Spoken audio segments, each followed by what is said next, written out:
Hi, my name's Zanette. Welcome back. Today we're going to be talking about a section in the City Game book titled Cities. Cities is probably what you're already guessing. They're just groups within your classroom. We call them cities, of course, for the City Game. These cities have roughly 4 to 6 students per city. I wouldn't do less than 4 because I tend to use the cities for group work, and I like the idea of more students for collaborating. Within the cities, keep in mind you do not need to have a police officer per city or a deputy mayor per city. It has nothing to do with the jobs. Just focus more on the fact of having what you would normally do. Have your leaders in your group and your students who challenge the other students, your quiet ones. So that's something I focus on when I build the cities. When I form my cities, what I do is I give each of the students a piece of paper. And I tell them, I write on the board, number 1, friends. List 3 or more friends, and it could be less, that's fine. List 3 or more friends you would like to see in your city or in the vicinity of your city. It may even be a student that's sitting in the city next to you. But I tell them, write your first priority in the first line and then second, third. And then the next thing I ask is, tell me, who are those students in the class who help you academically? Who do you feel supports you with your learning? The third one I ask is, who are the students who distract you? Because I do think it's important for us as teachers to know which ones really are distracting them. And then lastly, I often will throw in questions like, do you prefer to be near a window, the doorway? Because we don't know all of the students' experiences. Maybe they're triggered by being by the door, or maybe they need to be by a door to feel like they can exit the room quicker. We don't know, so I think it's important to provide a place for the students to ask for, you know what, I actually need to be closer to the board because I can't see very well, or maybe because I get distracted easily. So that's another option I like to throw in there. What I do is I take that information, and that's how I create my cities. But I also, of course, take my own knowledge of the students and how they've interacted, and that gets considered when you're making your cities. I do keep the cities for each term. I know at first, that can be like, oh my gosh, the kids have to stay with each other the entire term. And I'll tell you why I love it. I think that sometimes we can have students in a group, and when one is not getting along with another, we tend to go towards the fact of, you know what, I'm just gonna move you to this table. And I think what it tells students is they don't need to deal with the challenge. It's just find the easy way out. And I think we need to teach students to look at the peers in their group and build empathy. We want them to start to understand their peers' strengths, their peers' stretches. At the same time, we know that there are those students who can frustrate students over and over. So what I always provide is I provide a place, an alternate place for students to sit. So you do want to make that available, and you want to let students know if you need to move from your city, you don't even need to ask. Just go move over to this table. It just tells me you need a break from your city, or you just need time on your own, and that's okay. The other thing I do with my students is they're always allowed to stand up at the back of the classroom, because as a teacher, we're standing, we're walking around, we're moving, but the students don't have the blood flowing all the time if they're sitting and listening to a lesson. So that's another alternate space I have for students is when I'm teaching, you're welcome to go stand at the back of the classroom.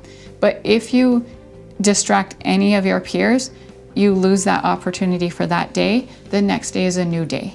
And the kids learn very quickly that as long as you follow through with the expectations that you lay out, they learn quickly that that's an opportunity for them, and they don't want to take advantage of that. So I find that helpful.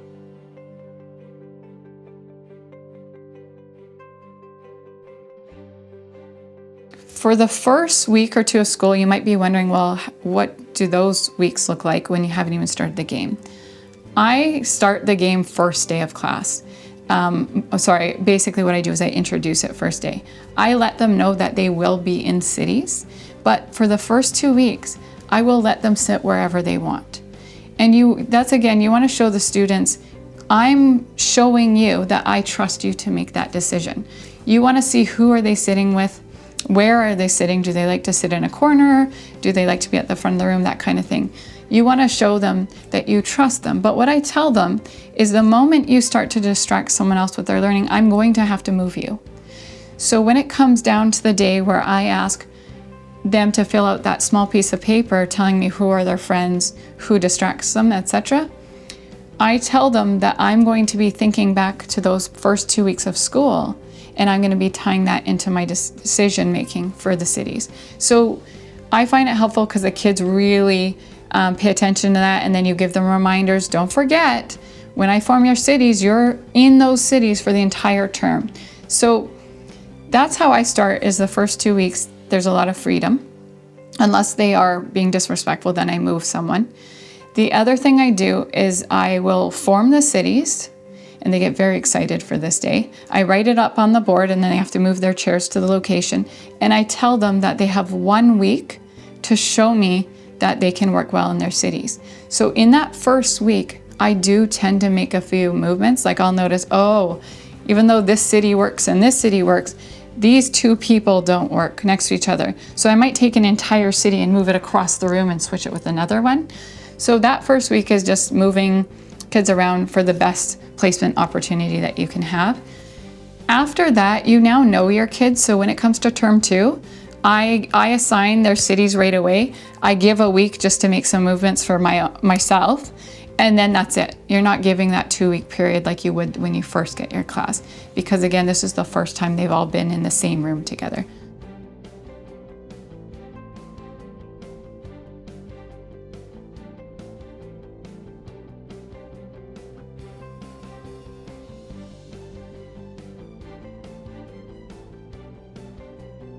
So that's how I form cities.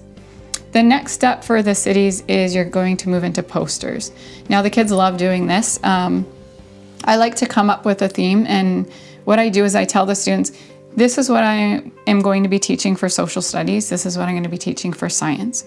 What are some themes we can come up with? So for example, social studies, I might be teaching about the provinces of Canada and doing a mapping unit. So sometimes I'll do provinces. So the cities will choose a province, and then if 2 cities have chosen the same province, then we'll pull names, etc.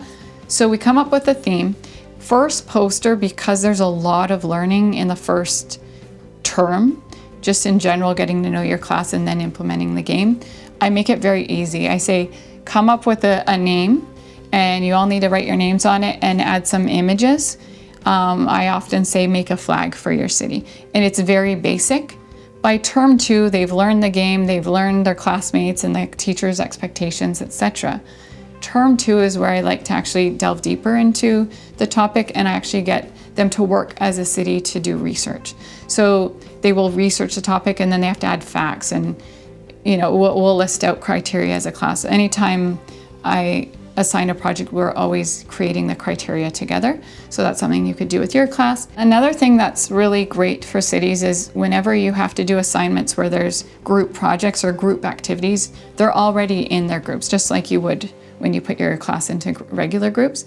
What I like to do is I'll play review games. Like if they're gonna have a math quiz or something that requires them to study, what I do is I actually get the cities to compete as teams against each other. And I'll write on the board, okay, first place will receive $600, second will receive $400. And I go like that all the way down the board. And I tell them that whatever city wins first place, their whole city will receive that amount, and they have to divide it amongst the number of students in their group. So you can use money within the game as incentives like you would maybe if you're handing out classroom prizes or candy to the students, and it's just a cheaper way of providing incentives for the students, and of course they always get excited about incentives. Another thing that I find helpful is when you get your students to line up, I call the class by cities, and they have to tuck in their chairs and then they go line up. So I think it's helpful because instead of saying everyone line up at the same time and you got all the chairs going and kids rushing to the front of the room, instead as soon as you say, okay, the first city that can line up is, the rest of them start to clean their table and get their chairs ready. So I do find the cities are really helpful for that as well. I'm sure you can figure out many other ways that the cities are helpful, but that's a few of the points that I'm going to touch on in this video. Thank you for listening, and I hope you join us in the next video.